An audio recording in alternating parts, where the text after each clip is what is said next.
اللہ سے بھی لڑنا شروع کر دیتے ہیں، باپ سے بھی، ماں سے بھی، بزرگوں سے بھی، علماء سے بھی، جن کے ہاتھ پاؤں چوم رہے ہوں گے ان کو بھی گالیاں دینا شروع کر دیتے ہیں ایک دم جذبات میں آ کے۔ تو اس لیے اللہ تعالیٰ نے بتا دیا کہ دیکھو جو امپلائی اپنے آفیسر کے سامنے اس طرح سے جھک رہا ہے، کوئی ملازم، اس کو جتنا کمیشن مل رہا ہے وہ بہت تھوڑا ہے۔ میرے کہنے پر غصے کو پی جاؤ گے، برداشت کر لو گے، جہاں غصہ جاری کرنا حرام، بعض جگہوں پہ غصہ جاری کرنا واجب ہے، وہ تو ایک الگ چیز ہے،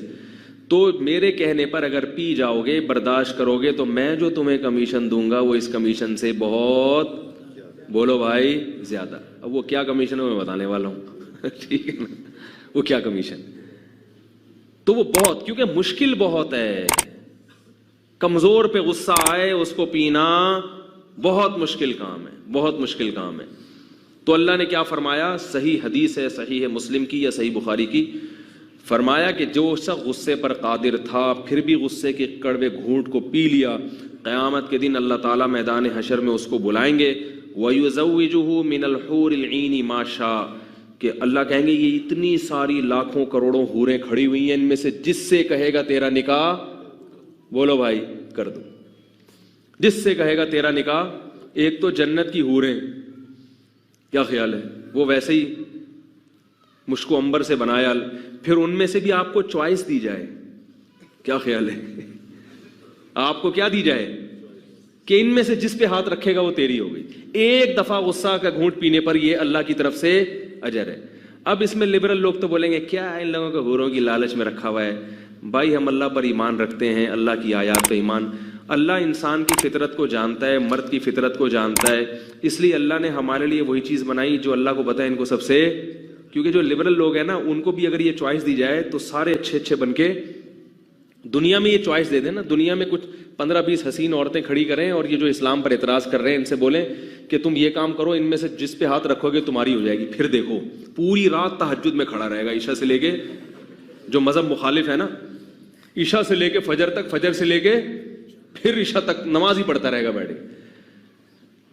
تو یہ انسان کی فطرت ہے، اللہ نے جنت میں وہی چیز رکھی ہے جو ہمیں مرغوب ہیں، ایسی چیزیں رکھ دیں جو ہمیں مرغوب ہی نہیں ہیں، تو یہ دین برحق کی علامت تھوڑی ہوگی، یہ کوئی اس کی علامت تھوڑی ہوگی دین برحق ہے، یہ تو اس کی علامت ہوگی یہ دین برحق نہیں ہے، یہ تو انسان کی نیچر ہی نہیں جانتا۔ تبھی تو قرآن میں آتا ہے کہ جب جنتی جنت میں جائیں گے تو وہ جو چیزیں جنت میں دیکھیں گے تو کہیں گے کہ کلما رزقوا منها من ثمرۃ رزقا قالوا هذا الذي رزقنا من قبل، وہ کہیں گے اللہ یہ تو وہی ہے جو دنیا میں بھی ہمیں تو نے دیا ہے۔ کیا مطلب، یہی دنیا کی نعمتیں ہیں جو جنت میں بھی ملیں گی، مگر اس کا ذائقہ اور اس کی لذت کو بڑھا دیا جائے گا اور اس میں عیب کو ختم کر دیا جائے گا۔ جو پھل ہے نا ان کے ذائقے کو اللہ بڑھا دیں گے، عیب اس میں ختم کر دیں گے، اس کے جو سائیڈ ایفیکٹ ہیں وہ کیا ہو جائیں گے، ختم ہو جائیں گے۔ وجہ کیا ہے، علماء نے لکھا ہے، سوال پیدا ہوتا ہے کہ یہی نعمتیں کیوں ملیں گی؟ یہی نعمتیں اس لیے ملیں گی کہ جس چیز سے انسان مانوس ہوتا ہے نا اسی کی طرف اس کا دل مائل ہوتا ہے۔ اگر دیکھو کتنے لذیذ پھل ہوتے ہیں لیکن آپ نے کبھی نہ کھائے ہو تو پہلی دفعہ نہیں کھائے جاتے ہو، تو جنت میں اللہ یہی نعمتیں، یہی انار، یہی انگور، یہی شہد، یہی دودھ، لیکن اس کا ذائقہ کیا کر دیں گے، بڑھا دیں گے۔ تو اللہ نے جنت میں بھی عورتیں پیدا کی ہیں مردوں کے لیے۔ اب خواتین کو اشکال ہوگا آدمی عورتوں کے لیے کیا پیدا کیا، وہ کہیں گی ہم جب غصہ پیئیں گے تو ہمیں کیا ملے گا بھائی وہ بھی تو، ان کو بھی تو اشکال ہوگا نا، ہم جب غصہ پیئیں، بیٹی کو ماں پہ غصہ آ رہا اور پی جائے تو کیا ملے گا،